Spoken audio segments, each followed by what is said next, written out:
Je pense que même les proches, les membres de la Mafia Kinfry, n'avaient pas forcément idée de la relation que j'avais avec LAS. Je balançais le son, je descendais, je prenais un micro, je faisais la polyvalence. C'est quoi cette parole de tueur? Ça m'a comblé de bonheur.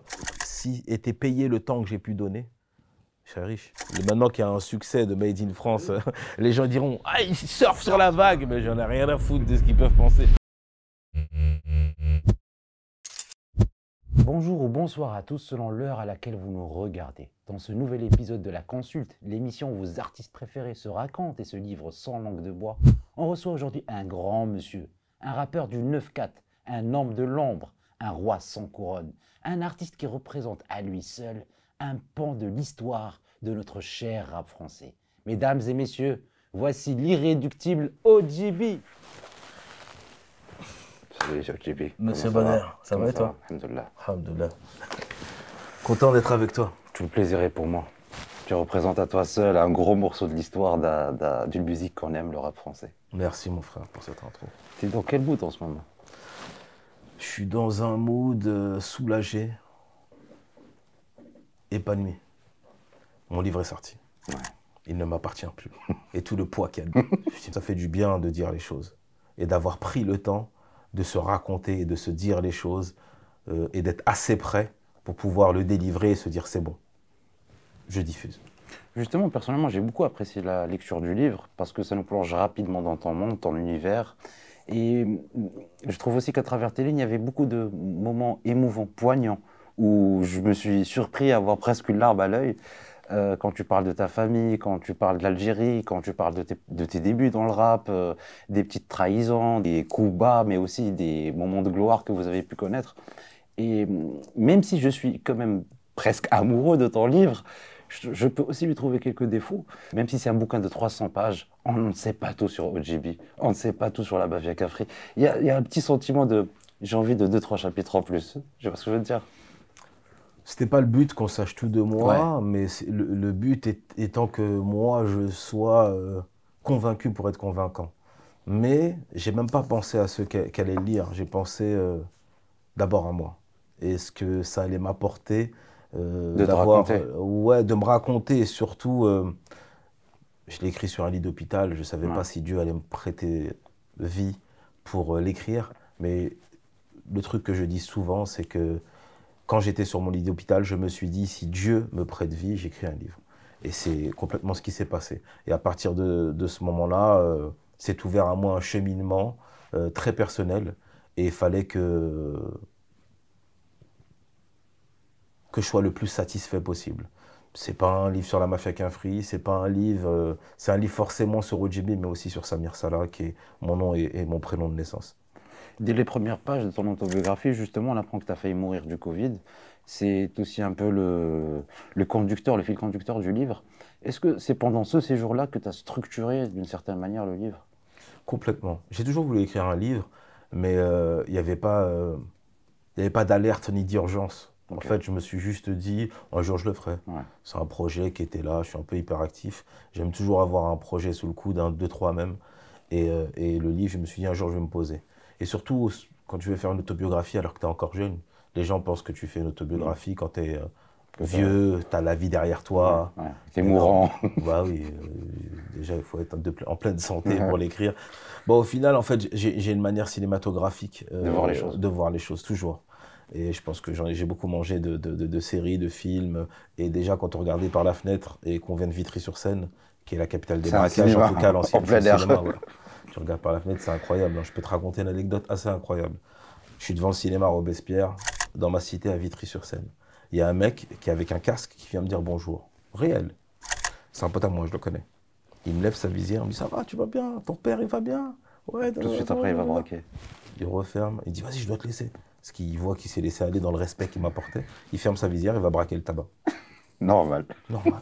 Et il ressort. C'était au appel, s'il allait me dire allez, à plus tard. Bref, quand tu vis des trucs comme ça, tu es obligé de voir un peu tout comme cinéma. Après, moi, il me fallait. Je ne savais pas par où commencer pour écrire un livre. Et un jour, quelqu'un m'a dit très simplement il te faut l'ossature du livre, la colonne vertébrale. Et juste ça, ça m'a beaucoup aidé. À partir de là, dès que je l'avais, je savais que la trame de mon livre, ça allait être un aller-retour entre ma chambre d'hôpital et ma vie, et mon vécu.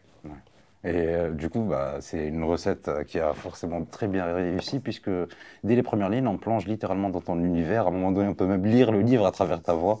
Ah, c'est beau ce que tu dis. Mais c'est qu'on retrouve aussi des figures de style du rappeur, de l'artiste. Est-ce que, du coup, c'était difficile de passer d'écriture de chansons à l'écriture du livre? Carrément. Au début, je faisais des rimes. J'écrivais, je faisais des rimes. J'ai dit, pourquoi tu rimes en fait? Tu es en train d'écrire un... Arrête. Et en fait, il a fallu se déformer quasiment, se déformaliser, déformer, abandonner l'acquis en fait, il a fallu détruire pour reconstruire. Et artistiquement, c'est compliqué quand tu écris des chansons depuis 25 ans. Bah, te dire que tu vas écrire un livre, c'est compliqué. Est-ce que depuis, pardon de t'interrompre, est-ce que depuis tu as essayé de réécrire une chanson? Ouais. Je sors un 8 titres là bientôt. Ça m'a donné envie d'écrire. Alors, la première chanson que j'ai écrite, c'est marrant que tu me poses cette question, c'est un morceau fleuve. J'avais jamais fait de morceau fleuve et là, il dure 8 minutes 39. C'est l'exercice du livre qui t'a aidé? C'est l'exercice du livre. Okay. Et le morceau, c'est 4 pages recto verso du format A4. Je l'ai écrit à la main. Et c'est pour te dire, à un moment, que j'écrivais comme un livre. Et d'ailleurs, le morceau s'y prête bien. Donc ouais, non, ça m'a redonné envie un peu d'écrire des chansons, mais toujours dans l'introspection. Mais j'étais déjà plus ou moins comme ça. Tu as grandi du coup à Ivry avant de déménager vers 6 ans à Vitry. C'est ça. On dit souvent que les déménagements sont des étapes difficiles à vivre pour les enfants. À l'époque, comment toi tu l'as vécu, comment tu l'as perçu? Ivry, Vitry, c'est 3 km. Okay. Donc c'est pas loin. Mais en soi, dans mon regard d'enfant, c'est quand même beaucoup de changements. Voilà. Surtout que, en fait, j'habitais chez mon père et ma mère, 23 rue de la Révolution à Ivry-sur-Seine. Et qu'après, j'ai grandi, j'ai déménagé dans une grande cité qui s'appelle Robespierre. Donc, c'était les grands ensembles, les cités dortoirs, comme ils aimaient appeler ça. Et c'est vite impressionnant. Okay. Et on était beaucoup, nous, on était 9 dans un 3 pièces. Donc, finalement, ça provoque un gros changement parce que j'ai habité chez mes parents. Ensuite, je suis resté tout seul avec ma mère à Ivry. Et ensuite, je suis parti chez mon père à Vitry. Okay. Et le changement, c'est de quitter ma mère plus que le déménagement en soi. Mais si tu fermes les yeux un instant, que tu t'imagines dans les années 80, est-ce que tu as vraiment le souvenir du petit Samir? Ou tu vois, c'est l'exercice du livre qui t'a aidé à faire cet exercice? J'ai le souvenir du petit Samir parce que ma mère a gardé énormément de photos de moi. D'accord. Elle achetait toutes les photos d'école, de classe. On n'était pas obligé de les acheter. Elle les avait toutes. Franchement, j'ai une reliure comme ça qu'on appelle un lutin. J'ai appris ça il n'y a pas longtemps. Lutin. Pourquoi ils ont appelé ça? Et elle a mis toutes les photos de toutes mes classes depuis la petite section. Okay. Et donc finalement, je peux regarder ce petit Samir dans les yeux, comment il est habillé, quel regard il avait, évasif ou non, est-ce qu'il était concentré, est-ce qu'il avait déjà le sourcil levé, bref, et ça m'a replongé dedans. Mais le meilleur quand même rendez-vous que j'ai eu avec moi-même, c'est dans le lit d'hôpital. J'avais tout le temps d'y réfléchir. Okay. Dans le livre, justement, tu évoques tes premières parties de foot, l'amour que tu avais pour le basket. Mais à quoi tu jouais quand tu étais petit, avant de découvrir ces sports? On a eu tous des moments des jeux de billes à mon époque. Toi, tu faisais quoi? Moi, j'étais pas fort en billes. Hein. Ça existait déjà à l'époque? Ouais, il y avait des billes. Ouais. Quand j'étais en pensionnat, ils jouaient aux billes. Okay. Mais moi, je connaissais pas à l'époque. Mais j'avais des figurines. Des figurines avec des mecs costauds. Et moi, cette figurine qui me touche, c'est Nono, le petit robot, dans Ulysse 31. Tu pouvais lui ouvrir le ventre et dedans cacher des trucs et refermer. Là, c'est ça qui me revient le plus vite. Donc, je pense que j'ai beaucoup joué avec lui. Mais après, je lisais énormément de BD. Dans ton autobiographie, on apprend que la relation avec ton père n'était pas des plus stables, si je peux me permettre. Aujourd'hui, à quoi elle ressemble? Beaucoup mieux. La relation avec mon père n'était pas beaucoup stable, comme beaucoup de gens qui ont des parents de cette époque, qui ne savent pas dire je t'aime. Surtout nord-africains. Ouais, nord-africains, ils ne prennent pas dans les bras, ils ne savent pas faire parce qu'on leur a jamais appris. Ils n'étaient pas très expressifs, Ouais. Je pense qu'à travers le livre que j'ai écrit, mon père a découvert son fils. Okay. Mais vraiment, à travers toutes ces années qu'il a... Est-ce que pour toi, ça a été une sorte de pansement pour votre relation? Ouais, je pense que c'est même des points de suture. Okay. Plus qu'un pansement. Et mon père m'a dit cette chose quand même depuis qu'il l'a lu. Il m'a dit, tu sais, difficilement pour lui, c'est un combat de me regarder dans les yeux et de constater que son fils aujourd'hui est grand et qu'il peut le regarder les yeux dans les yeux et l'écouter parce qu'il sait que j'attends énormément de lui, forcément, même si j'ai aucune attente, mais je vais attendre ce qu'il veut bien me donner. Il m'a dit, tu sais, quand mon père nous faisait un sourire, c'était comme un cadeau de Noël. Ça voulait tout dire. Ça voulait tout dire. Et à quel âge te vient le déclic de faire du rap concrètement? 15 ans, je pense. 15-16 ans. Premier groupe. En fait, le plus, c'est quand j'ai eu ma première chambre. Okay. Je dormais dans le salon avec mes sœurs parce qu'on n'avait pas trop de place. Il y avait mon oncle et ma tante qui dormaient avec nous et tout. C'était une bonne ambiance familiale.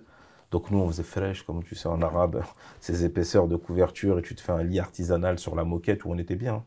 Donc je dormais à côté, dans la même... J'avais une sœur qui dormait sur le canapé et moi à côté de ma sœur. Si tu veux, chacun faisait son lit dans cet espace de vie. Et c'est ça qui fait que, à un moment, quand tu as ta chambre, ma première chambre à 16 ans, ben, je me fais mon propre univers.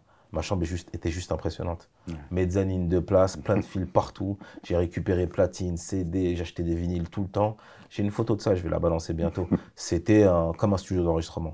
Et c'est là où je me suis dit, j'ai envie de faire de la musique. Okay. Et en 94, du coup, tu te retrouves au lycée dans la même classe qu'un certain Rimka. Concrètement, qui faisait le plus de conneries en classe? On faisait pas trop de conneries. Hein. Franchement, moi... Il y avait de l'absentéisme quand même. Il y avait de l'absentéisme, mais Rimka était un bon élève. Hein. Okay. Ouais, tout comme toi, au final. Ouais, assez assidu, parce qu'on n'a pas le choix, on respectait nos parents, et parce qu'on n'était pas, entre guillemets, pour moi, personne n'est bête, je vais dire, on n'était pas bête. Ouais, on pouvait déclencher le rire facilement, on aimait bien les vannes et tout, c'est une époque où une vanne, elle pouvait te faire pleurer de rire. Toujours à la même époque, du coup, on est en 95, si je ne me trompe pas, tu fais la rencontre de l'Union, à savoir l'ancêtre de la Mafia Cafri, à l'occasion du premier concert de ton groupe, Low Ground. Quel souvenir tu gardes de cette époque? Est-ce que tu t'en rappelles? Ouais, je m'en rappelle super bien. Maintenant que le Comme si c'était hier. Ouais, c'est parce qu'en vérité, à Vitry-sur-Seine, à cette époque, en 1995, au théâtre Jean Villard, il y a un grand concert organisé par la ville. Et c'est là où je rencontre l'Union pour la première fois, qui est l'ancien nom de la Mafia Cafri. Et quand je les vois, mes collègues qui rappent avec moi me disent tout de suite, putain, ces mecs-là, c'est un prolongement de toi, quoi. Ouais. Et voilà, je suis devenu... Mais il se basait sur quoi? Sur la prestance, le charisme sur scène ou... L'attitude, la prestance, la manière de parler, l'envie de dévorer le monde, les codes, vraiment, voilà, c'était du 9-4 à outrance.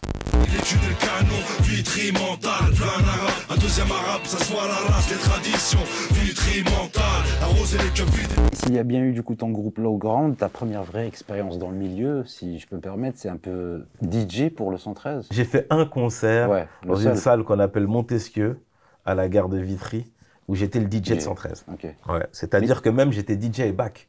Je balançais le son, je descendais, je prenais un micro, je faisais la polyvalence. Moi et mes potes, on est les affranchis. Appelle-moi Paul ou Poli. Reste poli. Je me pas de caillou, on se fait livrer des Poli. Des artistes comme Rof ou le 113 se sont un peu plus rapprochés de toi. Tu as même travaillé un peu dans la réalisation artistique à ce moment-là. Mais à l'époque, tu ne donnais pas un nom, forcément, tu ne donnais pas un métier à cette profession-là. C'est vrai. Est-ce que c'est un regret aujourd'hui?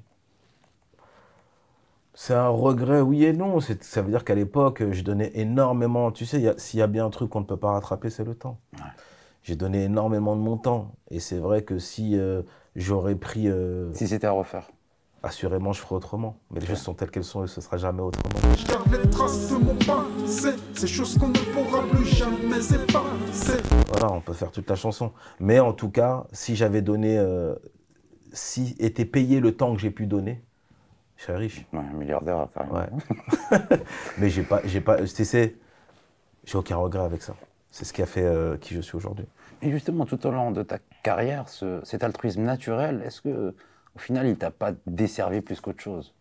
Ouais, si, je pense que mon altruisme, réellement, il y a un moment, il m'a desservi, forcément. Parce que même lorsqu'il s'agissait de te concentrer sur ta propre carrière, tu as limite privilégié des projets sur lesquels personne ne misait, tu as voulu mettre ta main à l'édifice, participer, et t'y croyais, en fait, plus que même les auteurs de ces projets. C'est vrai qu'à l'époque où j'ai fait cette compilation, par exemple, qui s'appelle Vitry Club... Club, exactement. Et ben, personne n'y croyait. Personne n'y croyait, parce que c'était pas l'époque des compiles, forcément. Voilà, tu pouvais faire ça en mixtape, mais pas te prendre la tête. Et surtout que c'était un moment où j'aurais dû sortir un album solo. Ouais. Mais je voyais les petits de mon quartier, je tombe sur 2 mecs producteurs qui sont bons. Je me dis, le destin me met sur leur route, c'est pas pour rien, on va transformer l'essai. Et donc j'ai fait cette compile. J'ai fait cette compile dont j'étais fier, mais c'est comme ça. Mais aussi pour des projets, des tournées des membres de la Mafia Cafri, je fais forcément allusion à Kerry James ou encore Off. Tu les accompagnais, que ce soit en tant que backer, dans la réal, etc. Et à cette époque-là, est-ce qu'il n'y a pas eu un de tes potes, entre guillemets, qui vient te dire « Bon, Oji, réveille-toi, qu'est-ce que tu fais là? Faut que tu te bouges. » Personne ne t'a, tu vois, mis devant la réalité que tu dois toi aussi avancer sur ta propre carrière. Après, aujourd'hui, avec le recul, je pense qu'il y a une réalité. J'avais sûrement des potes à moi qui me parlaient de faire mon album et tout, il n'y a pas de souci. Mais je pense que eux, ils étaient déjà dans la continuité de leur carrière et ça leur arrangeait que tu sois là inconsciemment, que je sois là en train de les accompagner parce que j'étais le soldat parfait, fidèle, loyal, authentique, qui donne toutes ses idées, qui est en studio, qui peut rester jusqu'à 5h du matin avec toi. Et qui va te donner tout ce qu'il est, tout ce qu'il peut, parce qu'il croit en toi. Okay. Quand tu as un mec comme ça, tu vas pas l'empêcher de le faire, puisque c'est cool d'avoir cet ami-là, tu vois ce que je veux dire. Tu vas pas lui dire, attends, arrête de me donner tout ça, occupe-toi de toi, laisse-moi tomber. Même dans les films, ils n'ont pas pensé ça. Dans ton autobiographie, on apprend aussi que Rimka avait les cheveux bien bouclés, Rof avait les tresses à la Snoop, mais quid de ta transformation capillaire? La mienne? Ouais, j'en parle jamais. J'en parle pas parce que... Alors, je peux en parler, hein. Moi, j'ai des photos dossiers où j'avais des couettes. T'as même les photos de Rimka et Rof? J'ai des photos, okay. Ouais, bien sûr. Parce qu'elles sont introuvables. Moi, tout dans la foulée, j'ai cherché Rof, tresse, c'est comment? Si, tresse, tu trouves aujourd'hui. Il avait des tresses vraiment Snoop. Il a même eu une coupe escalier à un moment à la Kid and Play. Mais attention, hein, c'était... tu sortais avec ça, c'était du très très lourd à l'époque. Hein. Non, c'est un mec qui s'est toujours écouté et qui a cru en lui, un peu comme un Kerry aussi. Kerry, il y a des trucs qui me reviennent en tête, des trucs marrants. Il portait un jour une chemise marron. On dit, mais pourquoi tu mets toujours cette chemise marron? Et lui, il disait, moi, tue ma chemise. Il l'a portée, il a continué à la porter jusqu'à qu'il décide de lui de ne plus la porter. Et pour revenir au truc capillaire, ma mère me faisait, j'avais un afro. Tu vois, moi, j'ai une grand-mère black, c'est pour ça que j'ai des traits de Renoir. Ouais. Tout le monde me prend pour un Antillais, un Renoir depuis tout le temps. Alors que je suis algérien des 2 parents.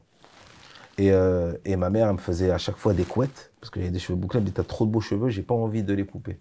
Et je pense que ça a influencé l'idée de les raser quand je suis devenu adulte.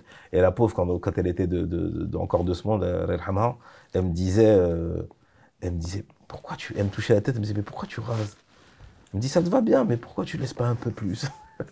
Tu consacres un chapitre à Las Montana, qui repose en paix. Est-ce que c'était nécessaire? Oui, plus que nécessaire, comme tous les chapitres de mon livre.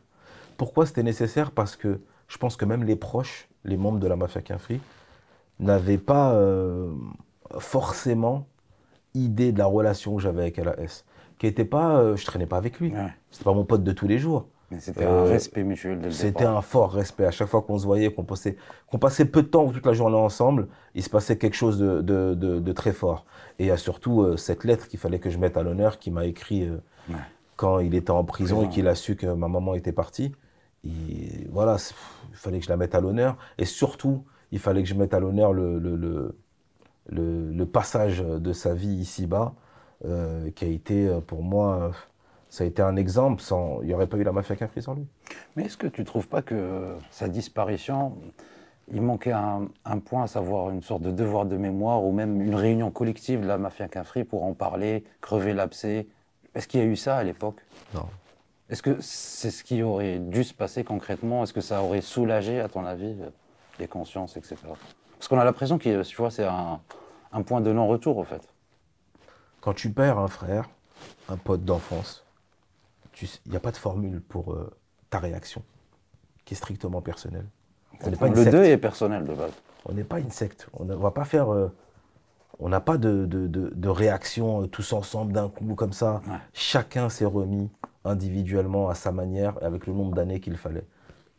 C'est vrai qu'on aurait pu plus faire, qu'on aurait pu faire des choses qu'on mettait en avant chaque année, ou une espèce d'anniversaire de décès, mais on ne fait pas ça chez nous. On fait pas ça chez nous. En tout cas, on a fait des choses qu'on ne raconte pas, qui sont là à chaque album, tu vois. Et les personnes auprès de qui on l'a fait le savent. Et franchement, ce qu'on peut faire pour lui, c'est des prières. Je pense que c'est le plus efficace. Et on a scandé son nom à chaque fois qu'on pouvait, à travers tous les freestyles, à travers plein de morceaux de nos albums respectifs ou du groupe, pour ne jamais l'oublier. Et on ne l'oubliera jamais. 99 a été malheureusement une année cauchemardesque, si je peux me permettre, entre la perte de ta mère, mais aussi l'assassinat de Las. Est-ce que c'est l'année qui a conduit à ton passage en thérapie, si je ne me trompe pas?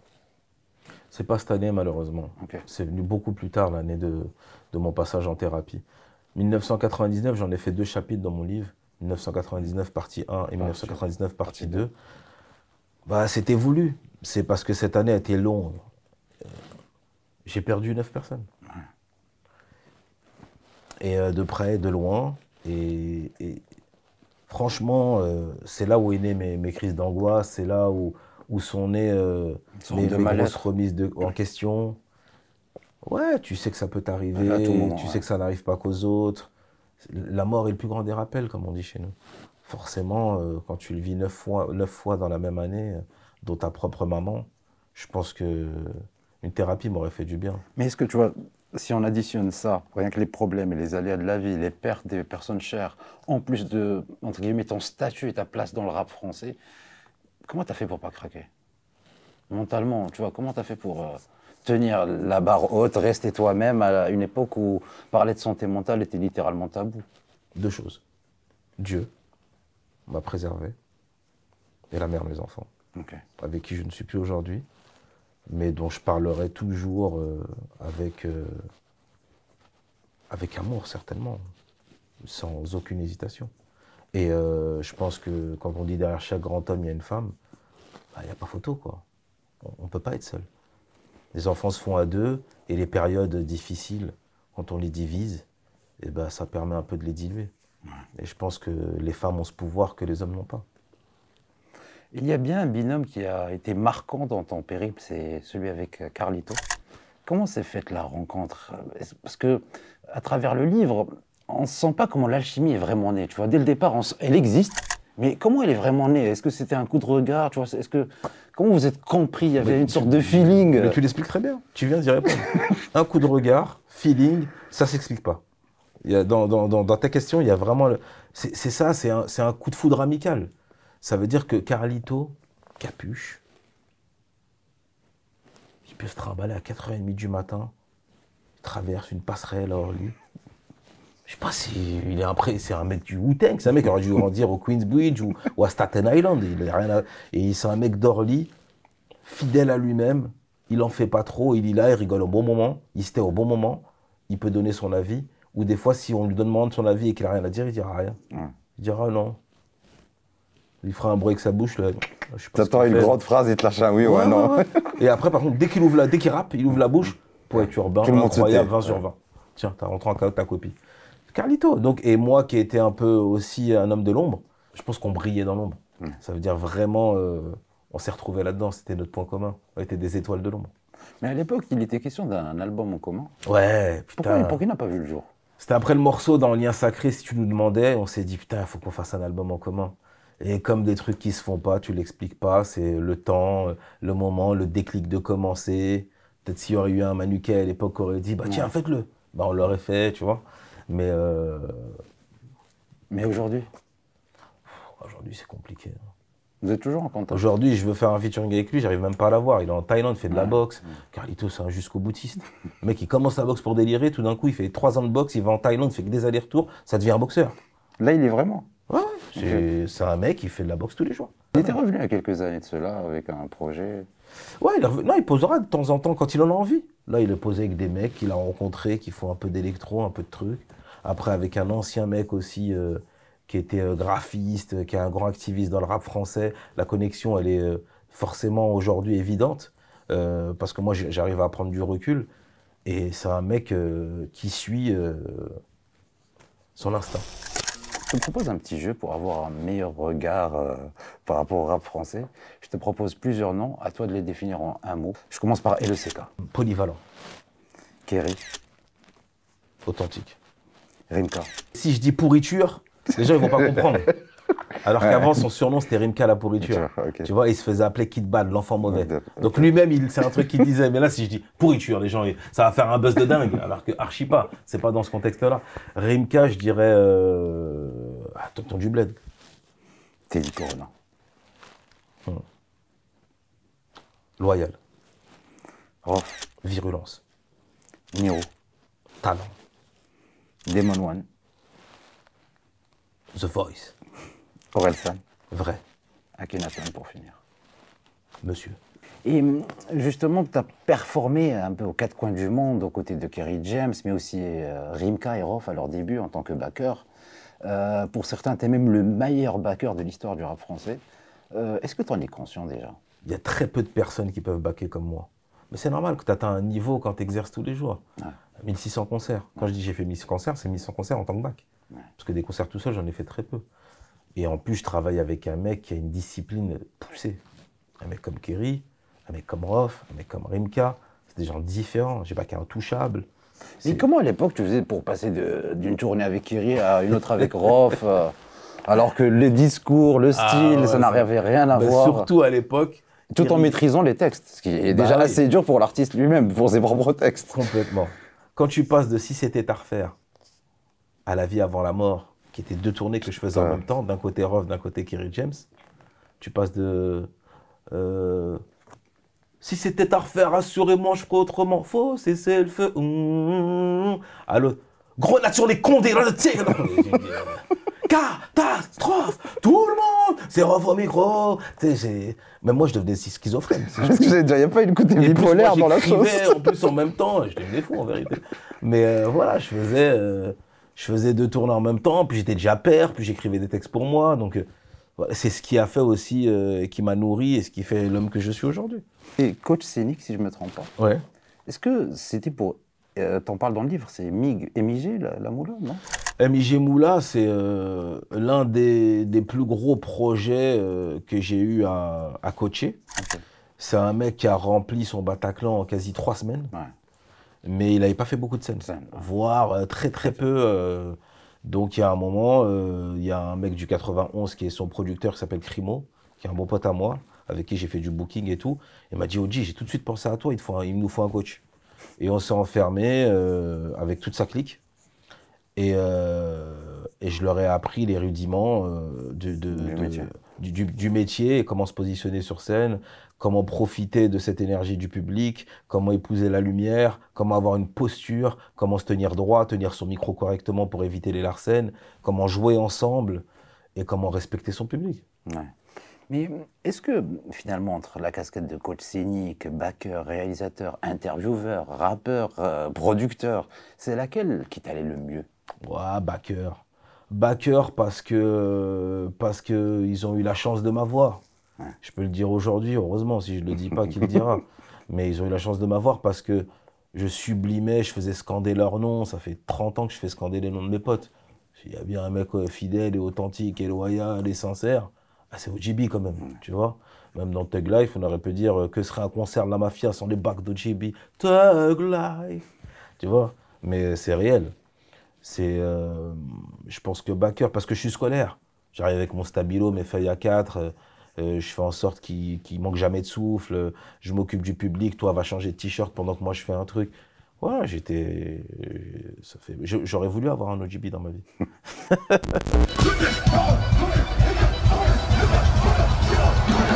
C'est le fric en bas ma porte. C'est la guerre, je laisse pas montrer, mon quotidien n'est pas facile. Toi déterminé sans on n'a pas souhaité mais c'est la guerre. Grandir en cité, tu le sais, c'est la guerre. L'égalité sociale, mon frère, c'est la guerre. D'où venait en fait ce côté scolaire, cette rigueur dans ton travail? Est-ce que d'une certaine manière, c'est pas ton enfance un peu difficile, le fait d'être confronté à la précarité dès le départ? Est-ce que tout ça a joué? Comment ça t'a forgé? Ça a joué. Ça a joué la discipline que m'a quelque part infligé mon père, c'est-à-dire sans le vouloir, parce que lui, ça a été compliqué pour lui. Je pense voilà, cette rigueur, cette discipline, cette ponctualité, tout ça pour dire que je pense qu'il y a un moment de ta vie où tu comprends que tout ce que tu penses t'a desservi un jour, te sert à ce jour. C'est juste, il faut accepter le cheminement, ton cheminement, et tu vas comprendre que ce que toi tu appelais desservi aujourd'hui, finalement, c'est ta force. Et tu vas même sûrement, quand tu auras des enfants, leur inculquer ce qui, à l'époque, pour toi, était un fardeau. Mais comment tu as fait au final pour ne pas nourrir une certaine aigreur vis-à-vis des autres membres de la mafia Cafri? Parce qu'aujourd'hui encore, on la retrouve pas chez toi, cette aigreur. Ah, j'arrive pas. Est-ce que tu as vidé ton sac, entre guillemets, devant les artistes avec qui tu as pu collaborer et qui n'ont pas eu la reconnaissance? Non. J'ai vidé mon sac dans mon livre, mais pas contre quelqu'un, bah oui. mais pour moi. Ouais. Voilà. Mon but, c'est pas... tu sais, j'ai tendance à dire que j'aurais pas mieux fait qu'eux à leur place. Si moi, j'avais eu leur succès, Oui, qu'est-ce qui te dit que j'aurais pas fait pire? Donc, arrivé à un moment où tu arrives à penser ça, j'ai du recul sur moi. J'ai du recul, c'est une chance. Je pense que c'est Dieu qui m'a préservé de la réussite aussi, je le dirai tout le temps. D'ailleurs, c'était une question que tu reprenais souvent dans ton émission, Presse Pause. Quelle est ta vision du succès? Je m'y attendais pas, celle-là. Ma vision du succès, c'est accepter de faire ce que tu aimes sans avoir trop d'attentes et en kiffant au maximum. Un jour à Kenaton, le jour où j'ai enregistré le morceau Leader à la Cosca à Marseille avec Ayam. Leader et la grand-père, on n'a jamais baissé les bras. Bad boys de Marseille, Union, bad boys c'est les rats. Mafia Cafri AR, merci pour ce ramen. Mafia Cafri AR. C'est un film, Marseille. Ça veut dire que je pars de la Cosca, il fait nuit. J'arrive déjà à leur studio, entouré de montagnes et tout. C'est que du béton gris ici. Je pars, Chill, moi je l'appelle Chill, c'est à Kenaton, c'est le même, c'est son surnom. Chill, il me dit Oji, je me retourne, il me dit n'oublie jamais de kiffer et apprécier ce que tu fais. Oh, mec, on dirait un druide carrément, tu vois ce que je veux dire? C'est quoi cette parole de tueur? Ça m'a comblé de bonheur. Ça t'a marqué. Et jusqu'à aujourd'hui, j'oublie pas de kiffer. Donc je pense que voilà, la définition de succès, c'est kiffer. Parce qu'il y a des gens, de ce que j'ai entendu, il y en a certains qui me l'ont témoigné, qui ont un grand succès, mais qui ne kiffent plus. Le succès, c'est pas facile. Le succès, c'est comme si tu étais dans une voiture gros cylindrée, non-stop, à 300 km/h, pendant 1h30. Ouais, tu ne profites même pas de ça. Mais pendant 1h30, même tes bras, ils lâchent. C'est pendant... et ça va 10 minutes, t'as excité et tout. Mais pendant 1h30, tu dis, mais je rentre dans le mur, là, tu vois. Ou t'as envie de faire un peu de dinguerie, tu commences à penser à des trucs, téléphoner en même temps, écouter un son, tourner un petit peu. Non, mais 1h30, et je vais rajouter un truc, dans une rue cloisonnée entourée d'un mur. Paro, le concept. T'as 300. Le succès, pour moi, c'est ça. C'est dire, t'as pas le choix de le nourrir encore et toujours vouloir faire mieux que ce que tu as fait. Est-ce que tu as eu l'occasion de donner ton livre aux membres de la Mafia Cafri? J'espère qu'ils vont l'acheter. Ok. Je l'ai envoyé à Kerry. Okay. Je l'ai envoyé à Kerry avant qu'il sorte. T'as eu un retour ou pas encore? Pas encore. Kerry, il faut lire. Il l'a reçu. Je ne sais pas s'il l'a lu. Il l'a reçu. Il m'a envoyé une photo, il l'a reçu. Non, Kerry, c'est un mec qui va le dévorer. Il fait plein de trucs. Ouais, je sais. Et à un moment, il va le lire d'une traite et il me fera son retour. Mais Manu Kay m'a fait un vrai retour d'auteur. D'auteur et de frangin. Non, mais franchement, ça m'a touché. Ouais, ça m'a touché. Le retour qu'il m'a fait m'a vraiment touché. Bokobé, il faut le dire. On parlait d'aigreur. Je trouve aussi que tu as traversé plusieurs étapes difficiles où c'est dur de ne pas nourrir forcément cette aigreur. Quand par exemple en 2010, tu as failli signer en édition, tu apprends qu'un membre de ton équipe t'a forcément court-circuité. Est-ce que depuis, tu as su de qui il s'agissait? Je sais qui depuis. Ok. Ben, la personne qui me l'a dit m'a dit son prénom tout de suite. Avec qui tu as déjà collaboré? Ouais, c'est un très proche. Ok. Tu as pu lui en parler ou t'as pas forcément envie? Je lui en parlerai pas.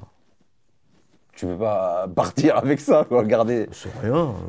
On peut partir avec des choses beaucoup plus conséquentes que ça et avec qui occasionnera beaucoup plus de gêne que ça.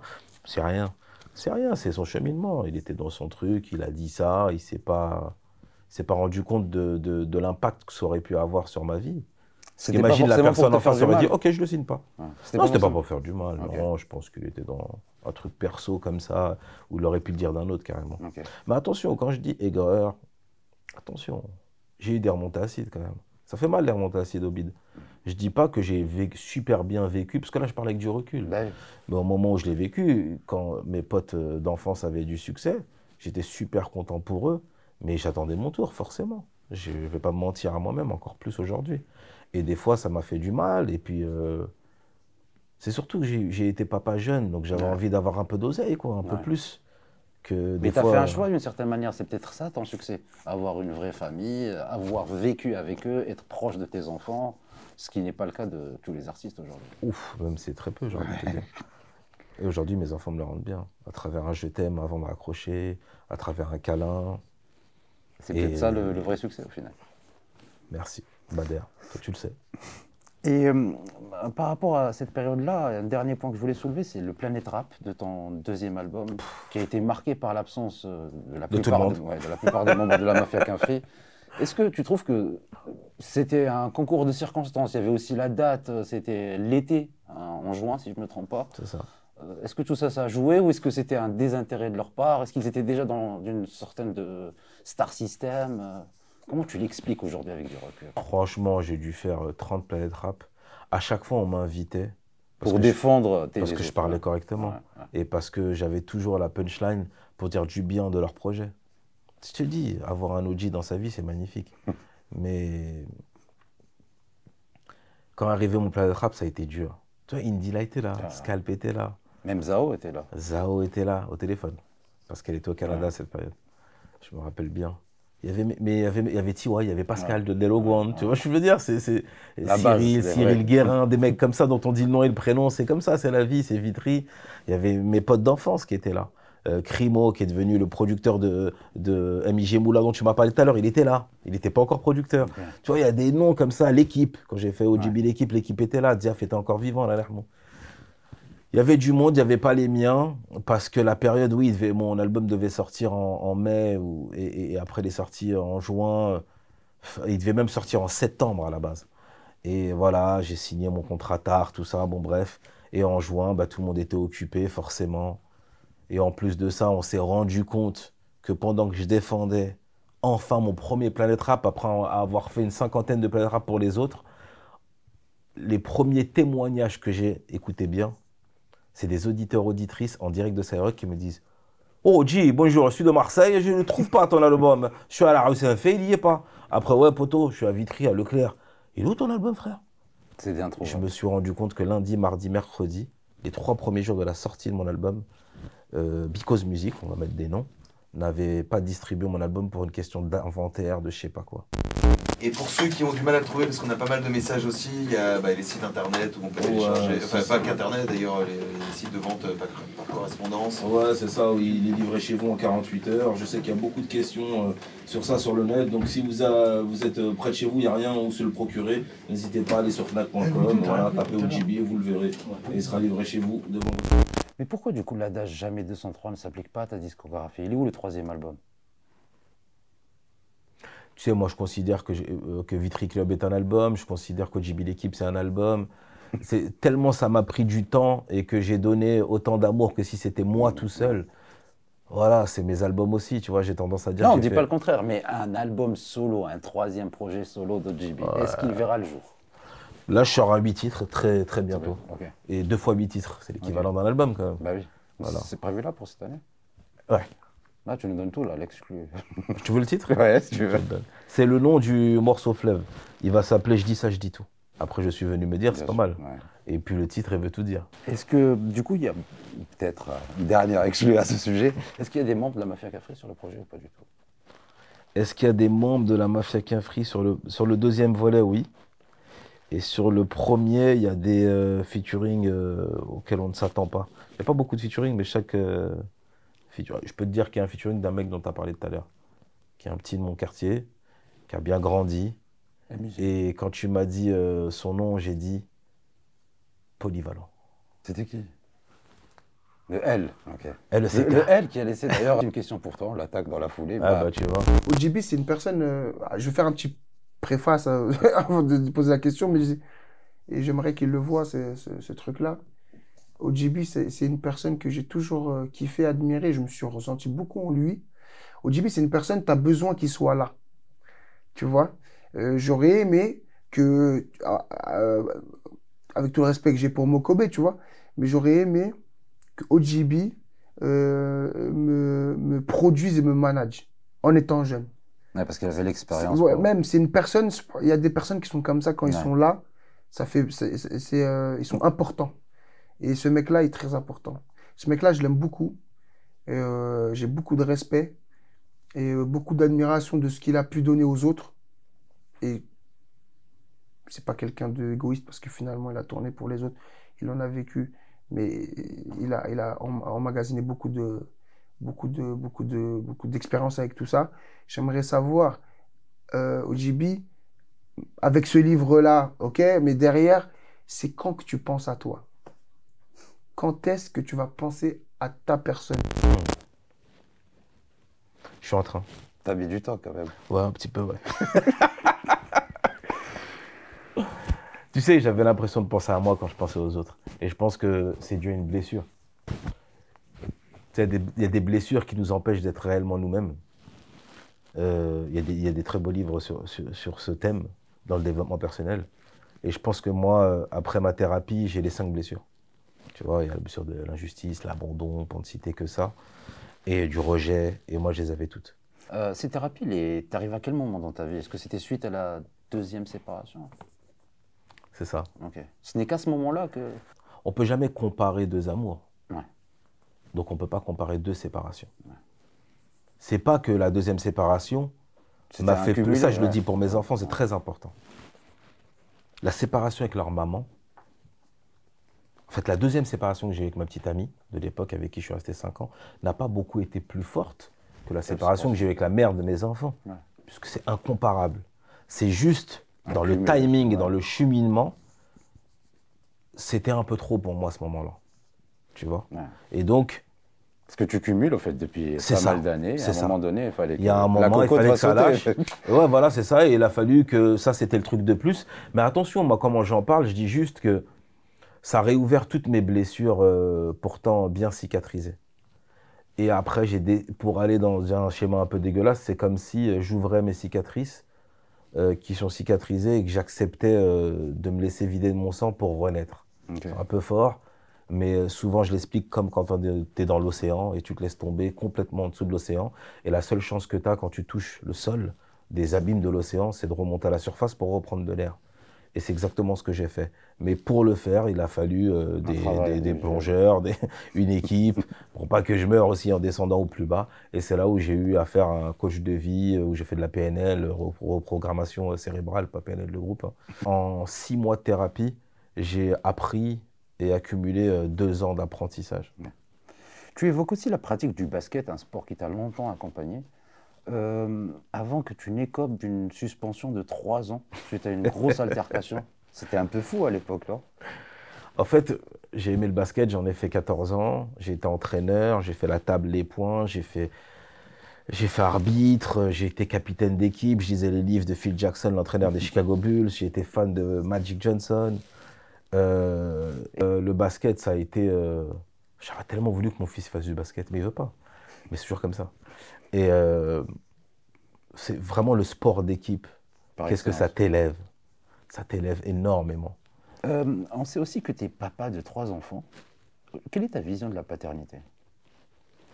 La paternité, c'est quelque chose qui ne s'apprend pas. C'est quelque chose qui se vit. Pour moi, on devrait toujours s'appliquer à faire mieux que ce qu'on a reçu.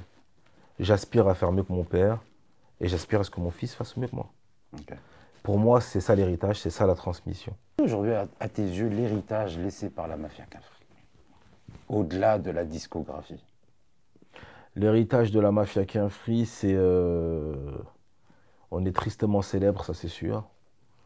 Mais on est aussi authentique.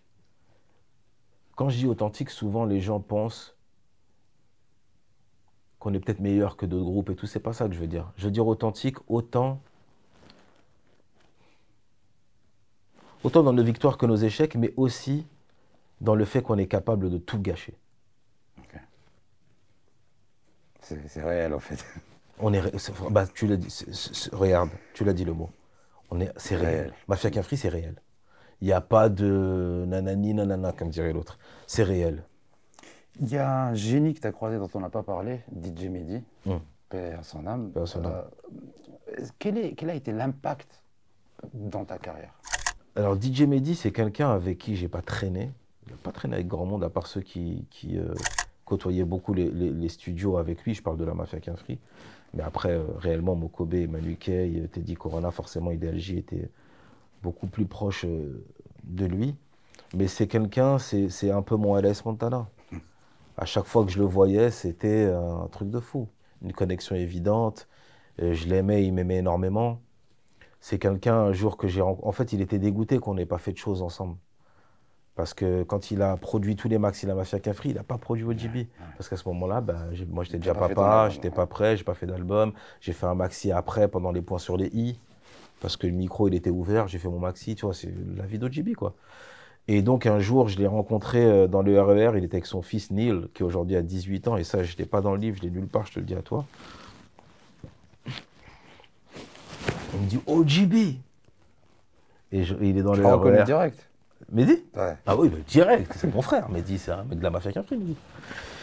Et quand je le vois, il me prend dans ses bras, on parle, je le vois tout seul avec une poussette, déjà, ça en dit beaucoup sur l'homme, tu vois. Et il me dit, je lui dis, Mehdi, putain, on n'a même pas réussi à enregistrer un titre. J'ai posé sur tes instrus, certes. Mais il m'a dit, tu sais quoi, je vais t'envoyer 3 sons, mais je fais plus de Peura comme avant. Mais ceux qui me paraissent les plus évidents, je vais t'envoyer des sons. Lui, il envoyait pas 15 sons. Ouais. Il envoyait 5 sons, voilà, ou 1, 2, 5, mais 5 lui. Il m'en envoie 5 parce que c'est moi. J'en ai choisi 3. J'ai choisi les 3, il m'envoie les pistes séparées direct. Les pistes séparées, pour ceux qui ne savent pas, c'est le son décomposé qui te sert à mixer par la suite. Ça veut dire que quand il t'a donné ça, il t'a donné ses droits. Ouais. Ça veut dire que tu fais ce que tu veux du morceau, on est ensemble. Pour vulgariser le truc. Et quand il m'a donné ça, j'essaie jusqu'à aujourd'hui. Les 3 sons, bon, j'ai pas su rapper dessus parce que c'était... c'était un peu trop électro déjà. C'était très électro poussé, mais j'aime les écouter de temps en temps. Je les ai encore à ce jour, j'ai les pistes séparées et tout. T'as pas essayé depuis de rapper dessus? Si, je pourrais le faire. Je pourrais le faire. Maintenant qu'il y a un succès de Made in France, les gens diront « Ah, il surfe sur la vague !» Mais j'en ai rien à foutre de ce qu'ils peuvent penser. Si je veux, je le fais tout à l'heure en studio. Et voilà. Mais en tout cas, ouais, j'ai 3 C'est un morceau qu'on pourrait éventuellement retrouver dans les EP dont tu as parlé? Non, mais non, parce que je marche au déclic. Si je le réécoute et je commence à être en studio en bousille, ah ouais, j'écris, je le sors. Si je te demande ton top 3 dans le rap français, ever. Meilleur rappeur? Ouais. Kerry. En premier? Ah, dans l'ordre en plus? Ouais, si tu veux bien. Kerry, ouais, en premier. Laura Luciano. Ah, c'est dur, hein. Parce que là, je vais forcément penser aux anciens. Ah, c'est dur. Le 3e, il y en aurait trop. Il y aurait un 3 avec plein de... Ok. Bah, tu peux citer 3 troisièmes si tu veux. Il y en a des bons, il y en a des très bons. Ce serait compliqué parce que là, j'ai envie... Forcément, je pense à la Mafia Cafri. Pour moi, tu peux penser à un Rimka, un Rof, un Carlito, forcément. Forcément. Trail, putain, Trail a marqué une époque. L'after Mafia Cafri, le Watibé, l'après Watibé, c'est un tueur.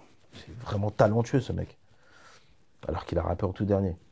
C'est compliqué parce que je pense aux anciens, je pense à Akash, je pense à des mecs comme Lino. Ouais, c'est compliqué ta question. Quelle est la dernière claque auditive que tu t'es prise dans le rap? Niro. Ok. Bon. Niro. L'époque Street Lourd ou bien après? Après. Ok. Quand Street Lourd, en fait, je l'ai prise, mais pas comme à travers ses albums. Ouais. J'ai compris pourquoi. J'ai compris après pourquoi Street Lourd disait qu'il était fort. Okay. Je trouvais qu'il était fort, mais j'étais occupé sûrement à autre chose. Ouais. Mais quand je l'ai côtoyé, il a fait toute une tournée avec nous. Hein. Et déjà, c'est un mec génial, authentique, fidèle à lui-même, et qu'aujourd'hui, on ne prend pas le temps de s'appeler et tout. Et lui aussi, il est dans une sacrée vitesse. C'est un monstre. C'est quelqu'un dont j'ai été témoin de la montée fulgurante et dont j'ai vu la force en studio. Et je trouve que c'est un Américain, le mec. Okay. Quand il dit que c'est un Marocain, un Marocain, ça le définit tellement bien. Et ce mec, il est trop fort. Il est né pour ça. N-I-R-O Je pourrais rapper à cappella. Est-ce que tu te considères comme un roi sans couronne? Il y a beaucoup de rois qui se sont fait couper la tête. Hein. Ouais, frérot. L'époque du... Il y a des trucs que je peux aimer dans la monarchie, mais la fin, elle est pas Oui, mais rond, tu hein. vois, on dit souvent l'expression roi oui. sans couronne. Oui, après, pour rester dans l'expression, ouais. Je suis un roi avec le crâne rasé. Et avec une barbe. Mais si on me donnait une couronne, je pourrais la mettre de temps en temps comme une casquette Sox ou LA. Aujourd'hui, quelle suite tu veux donner à ta carrière? Je vais défendre mon bouquin, le livre Je suis venu me dire, aux éditions Mindset, avec ferveur et jusqu'au bout. C'est un livre que je pense que je vais défendre toute ma vie. J'aimerais sortir des thématiques du livre et en faire des conférences qui commenceraient après le collège en 3e jusqu'à la fac, même après, dans des écoles. J'aimerais aller en prison, parler aux prisonniers, j'aimerais aller aux maisons d'arrêt des femmes. J'aimerais parler dans des classes. Des ateliers de sensibilisation. Faire des ateliers de sensibilisation, mais aussi des ateliers où je peux moi-même écouter les gens. Ok. Et à partir d'une thématique, leur faire du bien et qu'on se fasse du bien. Et que le livre serve à ça. Parce que j'ai envie qu'ils viennent se dire à eux-mêmes. Ce que moi j'ai su, ce que moi j'ai dû mettre, je vais dire mon âge, attention qu'on ne me donne pas, 47 ans, à me dire un jour, j'ai fini par me dire à 45 ans qu'il fallait que je me parle et que je me regarde dans le miroir et que je prenne le temps de me dire toutes mes vérités et de penser à moi. Pour finir, un petit tac au tac. Un échappatoire ou une échappatoire? Un échappatoire. La cerise sur le ghetto ou jusqu'à la mort? Cerise sur le ghetto. Un disque d'or ou 50 000 livres vendus? Livres. 50 000 livres, attention, hein, c'est plus qu'un disque d'or. Hein. Rap ou basket? Basket. Sûr. Là, tout de suite, là, dans 1 heure, peut-être ça sera rap. Tu connais l'être humain. Vitry-Joinville? Vitry ou Joinville? Ouais. Vitry. Respect à Joinville, bataillon de Joinville. Et la dernière, un testicule ou une testicule? Un. Bravo. Merci pour Oji Bader, merci. C'est bien. Merci mon pote.